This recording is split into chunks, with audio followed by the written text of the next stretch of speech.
Donc dans cette vidéo, les amis, je vais vous présenter Agripilote, qui est notre logiciel de gestion agricole, pour l'instant qui couvre seulement la phase aviculture, mais qui a pour ambition de vraiment couvrir toute la chaîne de valeur. Dans cette première vidéo, je ne vais pas focus sur toutes les fonctionnalités d'Agripilote. Nous allons juste focus sur la gestion avicole. Même si je vais vous brosser un peu toutes les fonctionnalités, je vais aller en détail dans la gestion d'une ferme au jour le jour. Donc si vous voulez voir à quoi ça ressemble, restez jusqu'à la fin.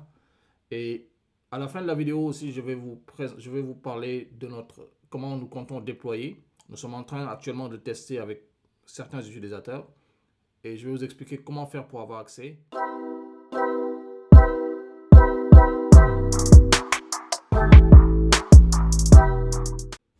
Donc là, on va commencer à l'utilisation. Donc je vais essayer de me loguer au niveau de l'application.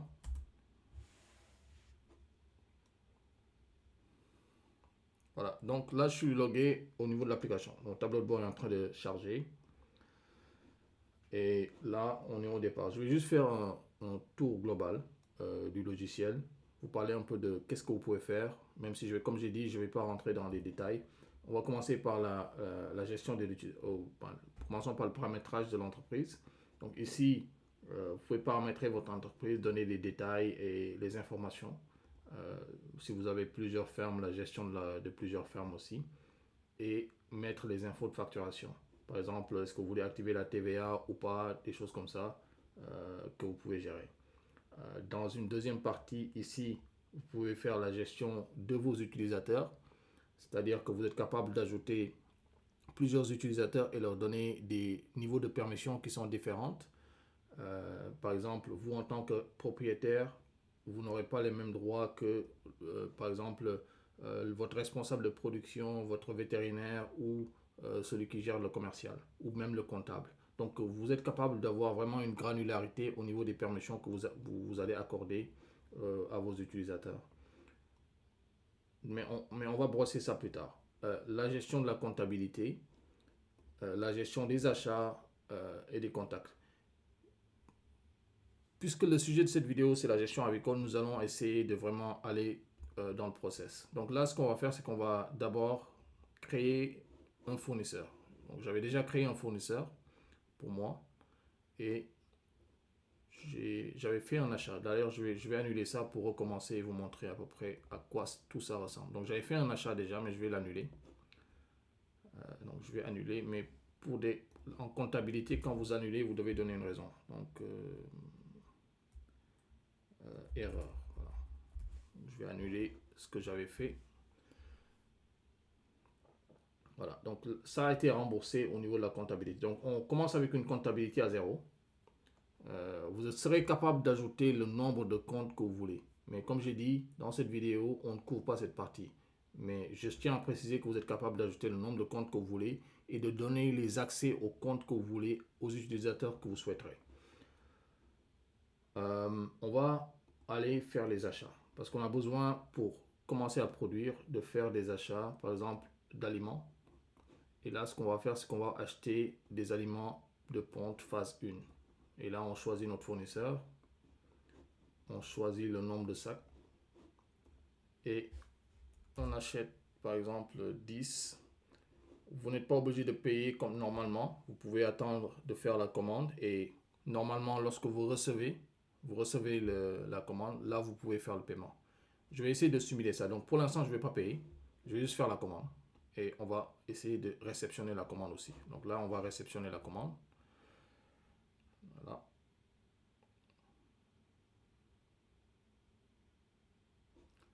Donc, normalement, là, la commande est reçue. Donc, on a commandé, je pense, 10 sacs, c'est ça.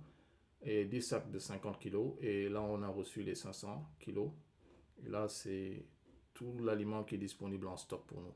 Par contre, on ne l'a pas payé. Je vais aller dans les achats, dans les commandes qu'on a fait.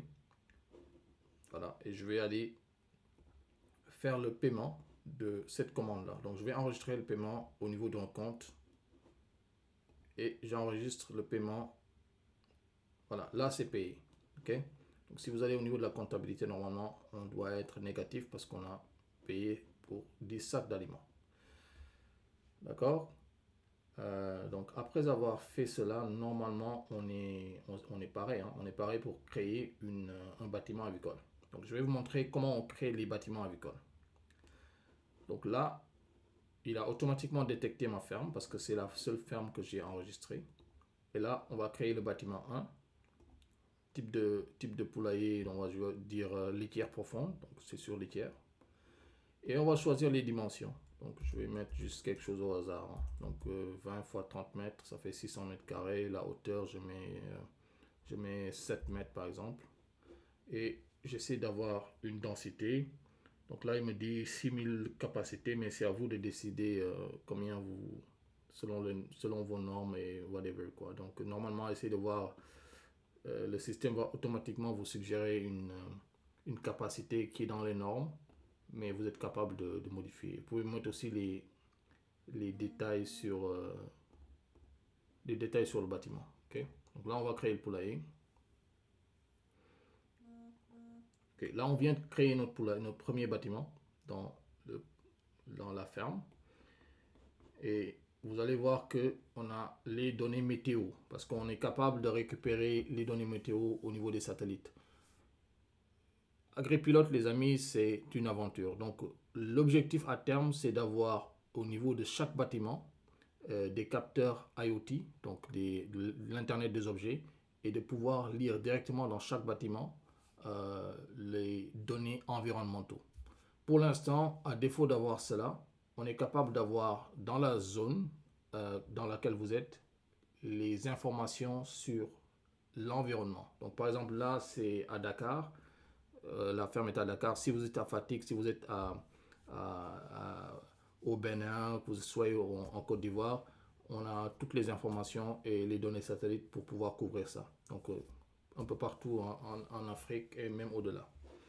Donc, on continue. Là, on a notre bâtiment qui est vide. On n'a pas de lot. Okay? On va créer un premier lot, une première bande.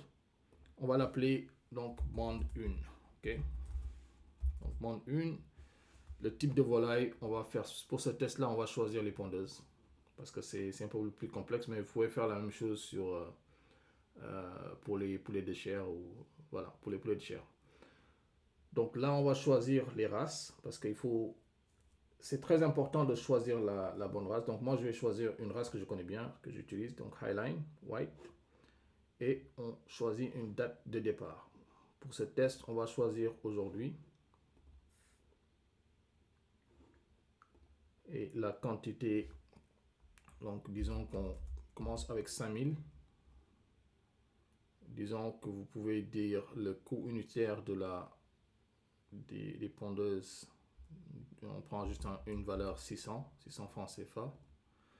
Et vous choisissez le bâtiment dans lequel ce lot va aller. Suivant. Donc automatiquement, puisque vous avez choisi une race, on va vous donner le calendrier de prophylaxie et de vaccination. Okay? Mais comme vous le savez, chaque pays a ses spécificités. Vous êtes capable, si ces mesures sont incomplètes ou si vous avez contacté votre vétérinaire pour qu'il vous dise que vous devez ajouter telle mesure, ben vous êtes capable de l'ajouter automatiquement avant de créer votre bande, ou même après, disons. On continue.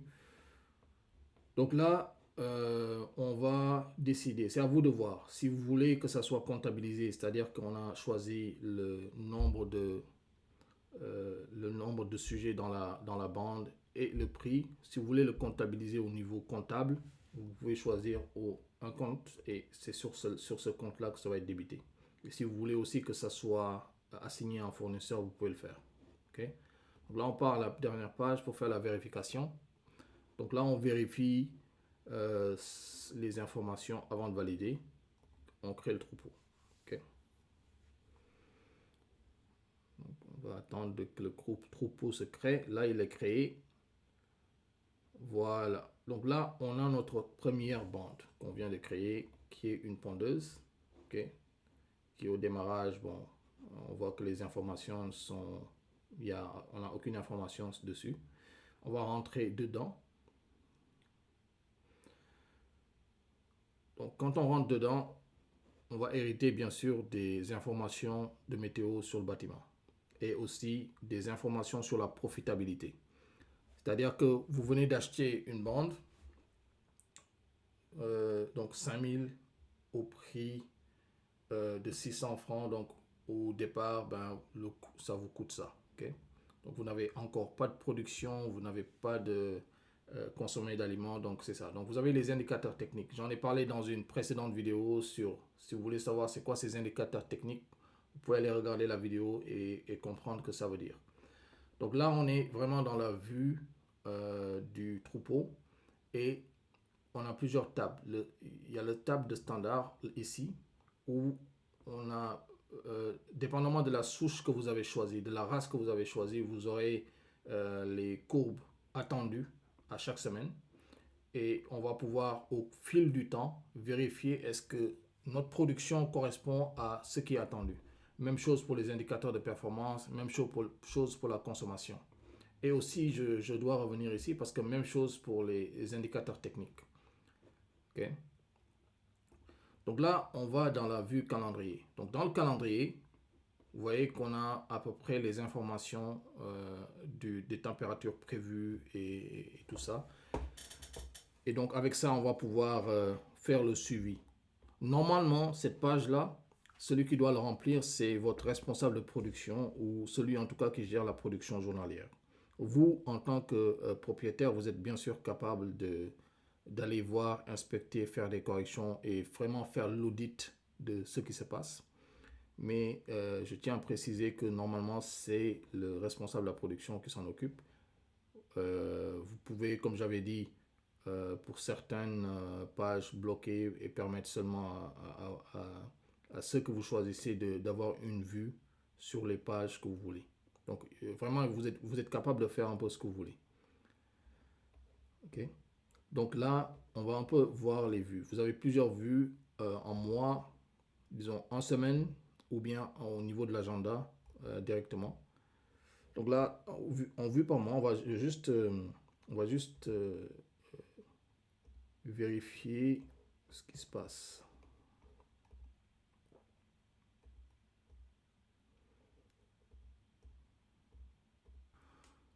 Voilà, donc on va rapidement y aller. Donc normalement, si vous voyez la vue calendaire, vous allez pouvoir faire vos enregistrements quotidiens. Chaque jour, vous avez des choses prévues. Donc ici, par exemple, il y a des choses qui sont prévues. Donc normalement, il y a la prévision d'un changement d'aliment en pré-ponte qui est prévu en mars. Début de production attendu, c'est ici. Donc vu que normalement, c'est juste pour vous montrer l'utilisation, je vais créer des entrées à des dates qui ne sont pas encore là. Mais vous comprendrez que c'est pour tester. Donc là, je vais faire par exemple un enregistrement pour une collecte de fientes. Disons, imaginons qu'on décide de faire une collection de fientes. Donc, on choisit le nombre de sacs, disons. Vous pouvez choisir le terme de packaging. Vous pouvez dire, OK, j'ai décidé de sélectionner par sac de 50 kg, 25 kg ou en vrac. Et vous dites juste la quantité que vous avez collectée et vous allez le mettre dans l'inventaire pour qu'il soit disponible à la vente. Donc là, je vais faire des sacs de 50 kg et je vais en collecter par exemple 20 sacs de 50 kg et je crée l'événement. Donc là, on vient de faire une collecte de 50 kg.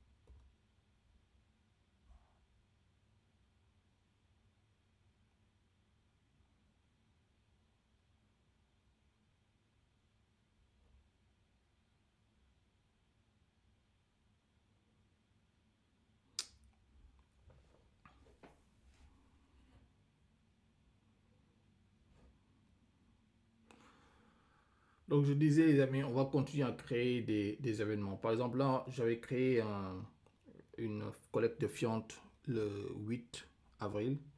normalement en début de pente. Et là, je viens de créer juste un événement de production. Je vais vous montrer à peu près comment je l'ai fait. Donc, normalement, vous allez dans une date. Chaque jour, votre responsable de production, vu qu'il prend les données journalières, chaque jour, il doit faire les enregistrements. Et pour faire les enregistrements, il choisit par exemple les enregistrements quotidiens. C'est ici qu'il va choisir, qu'il va enregistrer en fait chaque élément. Donc le nombre d'œufs qu'il a collecté. Disons, juste prendre un exemple, sur 6000, vu qu'on est en début de pente, j'imagine que y a beaucoup de petits œufs qui vont arriver. Et puis sur 6000, disons, on collecte 1500. Et ici, on collecte en moyen des œufs de calibre moyen, disons, on juste imagine 200. Et je dirais 0 pour le reste. Le poids moyen des œufs, on va dire, je dis n'importe quoi, 10 grammes. Œufs cassés, disons, on met 50 œufs cassés, ou même, je dirais, 10 œufs cassés. Et on choisit l'aliment qu'on consomme.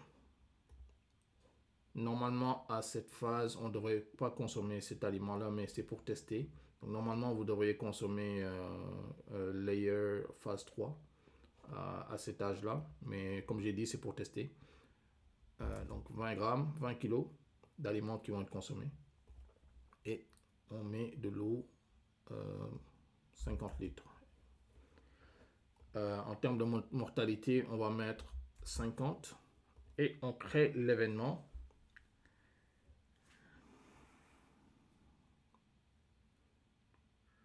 Donc, donc là, on voit que l'événement a été créé. Et c'est comme ça tous les jours. Vous allez avoir chaque jour des enregistrements à faire. Et là, vous pourrez imprimer les rapports, avoir les suivis pour chaque bande, voir ce qui se passe. Et vous voyez, par exemple, ce qui est intéressant, c'est qu'avec les productions que vous venez de faire, vous avez une idée sur les coûts de production. Et si on va juste ouvrir, par exemple, les mortalités. C'est-à-dire que les mortalités, combien ça vous coûte, la collecte des œufs qui est valorisée. Et cette valorisation est calculée avec certains moyens. C'est-à-dire que, je vais vous montrer ça après au niveau de l'inventaire, en connaissant le coût de base, et vous pouvez le changer, le coût des œufs, on est capable de faire la valorisation. Et ainsi, on va pouvoir savoir pour chaque bande, disons, combien. Je viens de dire qu'avec les informations qu'on vient de rentrer, on est capable de savoir en fait quelles informations, par exemple le FCR, le taux de mortalité, la production quotidienne, le HTD, le poids moyen des œufs, et aussi notre rentabilité et notre profit brut. Et c'est ça qui va nous permettre au fur et à mesure des enregistrements et au fur et à mesure que l'année passe, vous allez pouvoir suivre la rentabilité réelle de votre bande. Donc chaque bande, vous allez pouvoir savoir où est-ce que ça vous coûte le plus cher, où est-ce que ça vous coûte le moins cher. Donc, on va surtout continuer avec quelques enregistrements pour réellement voir ce qui se passe. Ok. Donc là, on vient de faire cet enregistrement. On va continuer à faire les enregistrements. On va enregistrer pour un autre jour. Donc 2000, 1500, 00, poids moyen 50, poids moyen 10, œufs cassés 50. On continue à consommer l'aliment. Vous voyez, l'aliment, au fur et à mesure qu'on le consomme, vous allez voir que ça va diminuer au niveau de l'inventaire. Et mortalité, disons 50. Voilà, donc c'est comme ça que ça va se passer au fur et à mesure. Et vous n'êtes pas, c'est pas seulement les enregistrements quotidiens, mais par exemple, imaginons, vous avez des contrôles sanitaires, vous avez des administrations de vaccins, la vaccination qui est prévue. Tout ça, vous pourrez faire les enregistrements aux dates précises et aux dates qu'on veut. Et normalement, vous allez pouvoir voir d'une bande à une autre combien la bande vous coûte réellement. Ok. Et si vous venez ici, au niveau des coûts. Voilà, donc je vais juste vous montrer l'impact que cela a eu sur notre production. Donc là je vais vous montrer rapidement ce qui se passe actuellement avec tout ce qu'on est en train de faire. Vous pouvez voir que le taux de mortalité est évalué à 2,2%, le taux de ponte à 35%. On sait que c'est faux, c'est pas vrai, mais au moins ça nous permet de faire un petit suivi. Ok.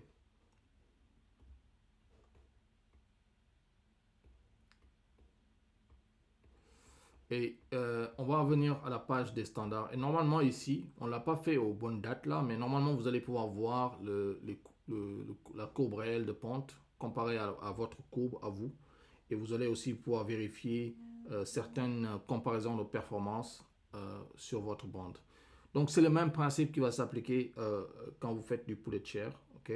Ou alors lorsqu'on va développer de nouveaux modules, parce qu'on va développer des modules agricoles pour chaque métier, que ce soit le maraîchage, la culture, en fait, comme j'ai dit, toute la chaîne de valeur agricole. Les amis, là donc je viens de vous montrer grosso modo comment se passe la production au jour le jour. Je ne sais pas si ça a été assez clair. Si ça ne l'a pas été, vous pouvez laisser vos questions en commentaire. Je vais vous brosser rapidement le point of sale, c'est-à-dire que comment on fait les ventes au niveau de la ferme, les ventes directes. Et ici, vous pouvez choisir les produits que vous voulez vendre. On peut voir par exemple les fientes qu'on a pu collecter. On peut voir aussi les œufs de consommation qu'on a pu collecter. Et au fur et à mesure, vous pourrez faire ces ventes. Donc, je préfère une autre vidéo pour vous montrer le reste des aspects, mais il y aura une troisième vidéo qui va vous montrer comment nous l'utilisons au niveau de la ferme. C'est-à-dire qu'avec une tablette, comment le responsable de la production est capable de voir les informations, de pouvoir faire les rentrées d'informations au jour le jour, et comment le responsable de la vente est capable aussi de faire ces ajustements. Et comment moi, je suis capable d'avoir une vue 360 des opérations et de ce qui se passe. Donc, merci d'avoir suivi la vidéo. N'oubliez pas, pour être informé à la sortie d'AgriPilote officiellement, allez sur le site agripilote.io, rentrez vos informations et nos équipes vont vous contacter dès que possible. Merci beaucoup les amis, à la prochaine vidéo.